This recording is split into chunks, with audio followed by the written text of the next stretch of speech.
Bonjour les amis et bienvenue pour ce nouveau numéro de unboxing, mais un unboxing spécial puisque c'est un unboxing spécial Japon. Et oui, comme vous pouvez le constater, je reviens du Japon.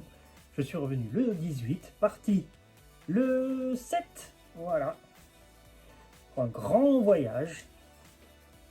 Et j'ai ramené avec moi un tas de petites surprises. Et on va commencer tout de suite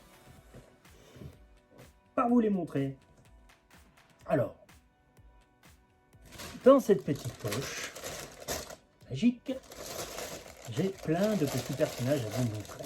Tout d'abord, celui-ci.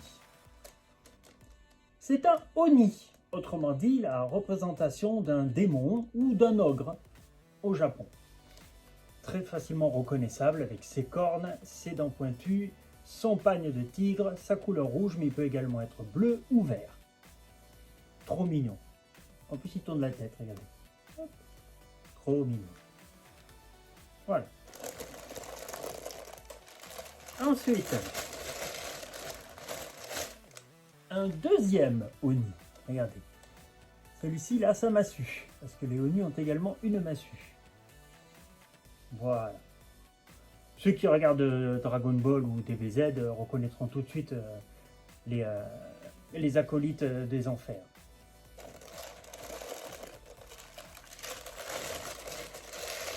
Ensuite, regardez-moi ça comme il est trop mignon.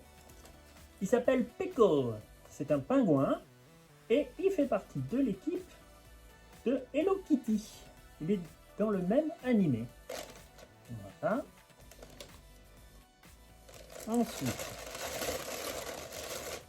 alors lui, lorsque je l'ai acheté, c'était à Nakano Broadway. Et le monsieur qui me l'a vendu ne savait même pas comment il s'appelait. Donc il a fallu que je fasse des recherches moi-même. Et donc il s'appelle Yoshida-kun et c'est le lieutenant de Eagle Talon dans l'animé du même nom. Mais il est trop mignon. Moi c'est la version SD bien sûr qui me plaît.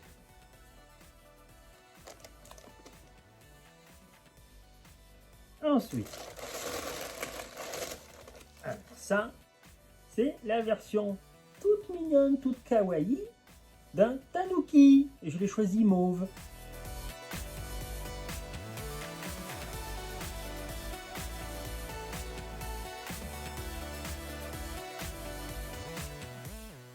Voilà.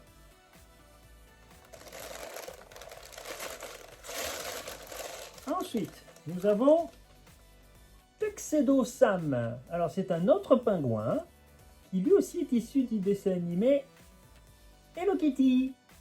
Regardez comment il est trop mignon.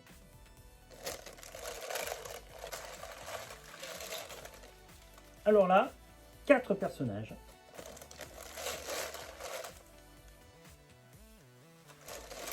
Je dirais même plus 5 personnages. Voilà. Qui s'appellent tous Edouard. Vous voyez? Mais en fait, c'est 5 types d'Edouard du même animé. Voilà. Ils ont tous des têtes rigolotes. Il n'y en a qu'un seul qui est brun, c'est celui-là. Voilà. Moi, je les ai trouvés trop mignons. Ensuite, je vous présente My Boy. Il porte plusieurs noms que je mettrai déjà dans la vidéo.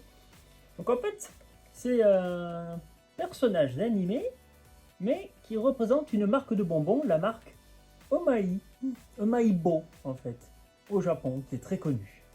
Peu connu en France par contre.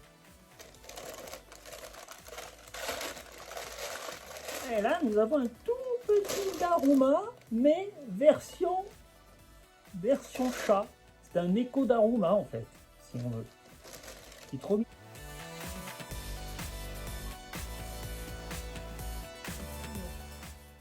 En fait, il est rond et lorsque vous le posez, il tourne. Voilà. Ensuite, nous avons déjà un petit lot de personnages qui normalement se mettent au bout des doigts.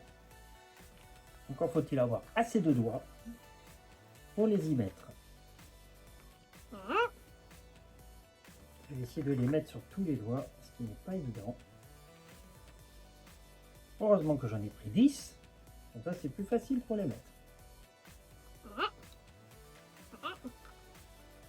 Et voilà. Regardez-moi ça. Tadam! Alors, c'est un assortiment de personnages Ultraman et de Kaiju. Voilà. Tout simplement. Bon, je mettrai en détail hein, qui ils sont, hein, parce que là, ce serait un peu rébarbatif de tous les citer d'un coup. Mais les professionnels les reconnaîtront. Parfait.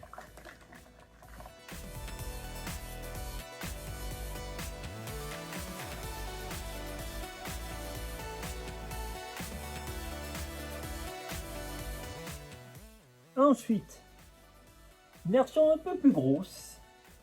Voilà. On l'appelle le robot géant, Gianto Robot. Lui aussi fait partie d'un animé très célèbre. Donc je mettrai des extraits dans la vidéo.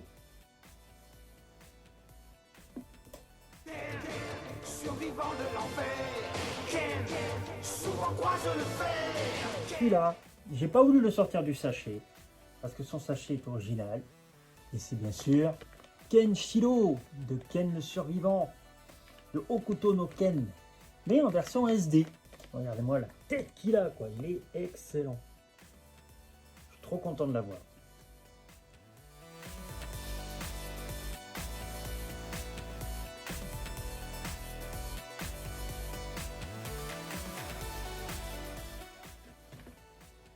Ensuite, je suis tombé sur ce magnifique Anpanman, très connu au Japon, hein, surtout pour les petits-enfants japonais.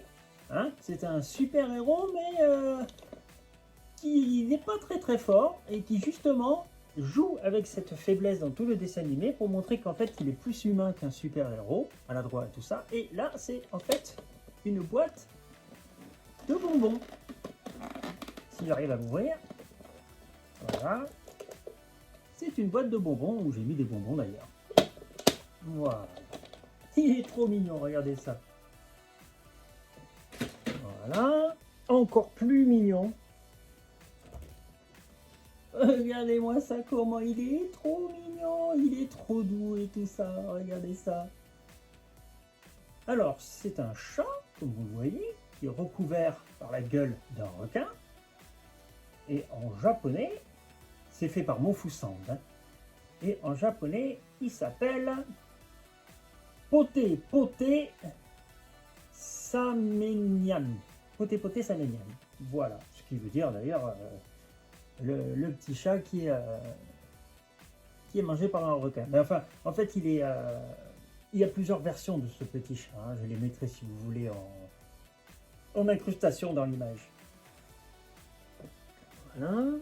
Alors ensuite, on a celui-là. Celui-là, il est complètement différent, vous voyez. Et en plus, il s'anime. Il suffit de l'enclencher. Voilà.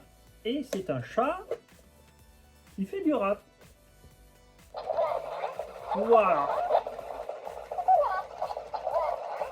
Il me rappelle beaucoup le Donkey que m'avait offert David Zavaglia du Japon. Sauf que lui, il ne répète pas ce que vous dites. Il fait juste chanter, c'est tout. Voilà. Il est un peu excité, hein, comme vous pouvez le constater. Voilà. Donc c'est le DJ. Le chat DJ qui fait du rap. Tout simplement. Voilà. Kuro Mame, il s'appelle. Kuro pour noir. C'est un Kuroneko, un chat noir. On va le calmer parce que là, il est très excité. Hein.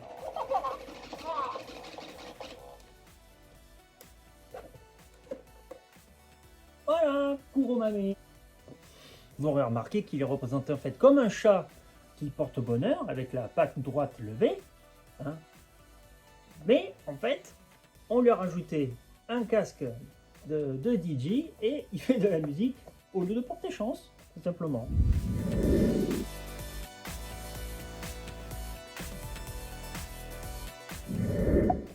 Alors, maintenant, on va passer à une autre chose qui me passionne, la mythologie. Et dans la mythologie, j'ai trouvé quelque chose d'extraordinaire, des gâchapons. Sauf que les gâchapons, lorsque vous voulez les personnages qui sont à l'intérieur, déjà vous ne pouvez pas voir ceux qui sont à l'intérieur, vous ne pouvez pas les choisir. Vous attendez que le hasard fasse que vous les ayez gagnés, et il faut quand même mettre entre 300 et 500 yens à chaque fois pour pouvoir avoir le gâchapon. Or, je suis tombé dans un magasin, que vous verrez d'ailleurs en incrustation dans la vidéo, un magasin qui vendait ces gâchapons à l'unité. Ça veut dire que vous pouviez les choisir. Et j'ai eu de la chance parce que je suis tombé sur certains d'entre eux. Voilà. Et celui-là, par exemple, qui est magnifique. C'est un guerrier qui fait partie des 12 guerriers protecteurs du Bouddha de la médecine. Voilà. Vous avez également le Bouddha du futur. Ensuite, un autre protecteur, mais lui de Bouddha. Voilà, de Bouddha lui-même. Tout blanc. Le Bouddha lui-même. Au Japon, c'est Shaka. Shaka Nyorai. Je mettrai en incrustation les noms des personnages. Ensuite, et non des moindres, les Nio. Alors les Nio, ce sont justement les protecteurs des temples que vous voyez souvent, un à gauche et l'autre à droite, et qui sont reconnaissables à leur représentation, à leur iconographie habituelle. Voilà. Donc vous avez d'un côté Naraen et de l'autre Mishaku Kongo.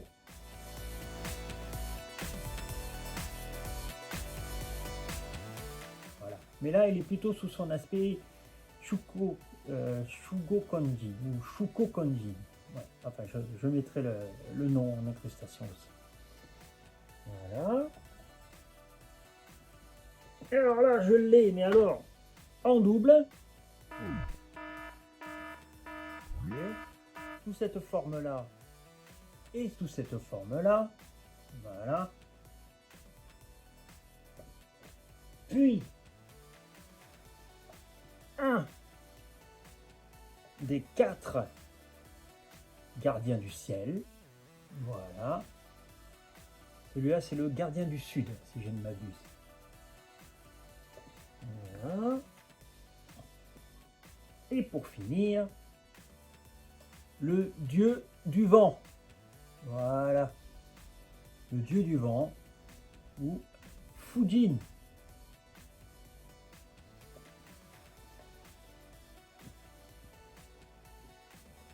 Voilà ce qui est pour des personnages.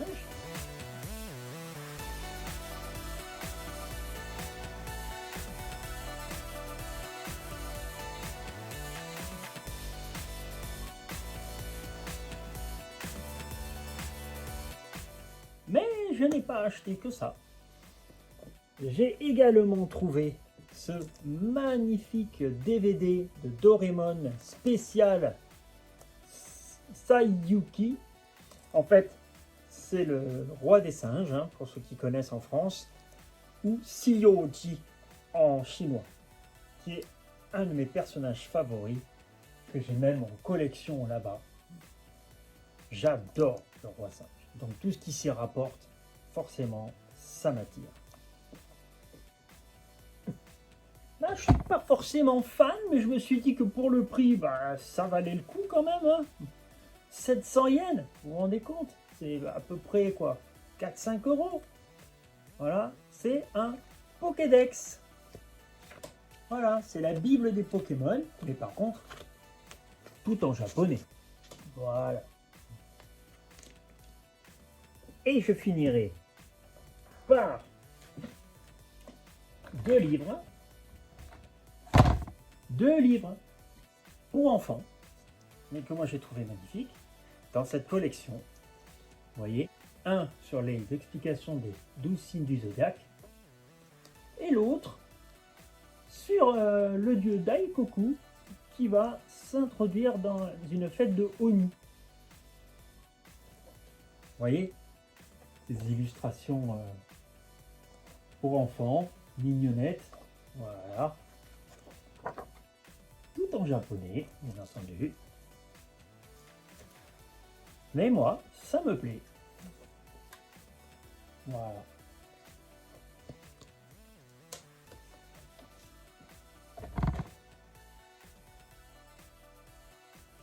Et il y avait également un petit personnage que je n'ai pas sorti parce que je ne me rappelais pas le nom.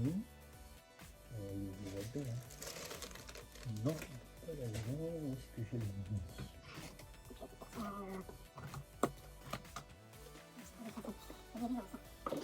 Qu'est-ce qu'il fout d'un côté là? Je ne sais pas comment celui-là. Je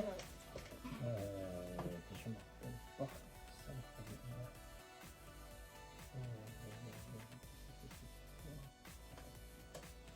Et il y avait également ce petit monstre.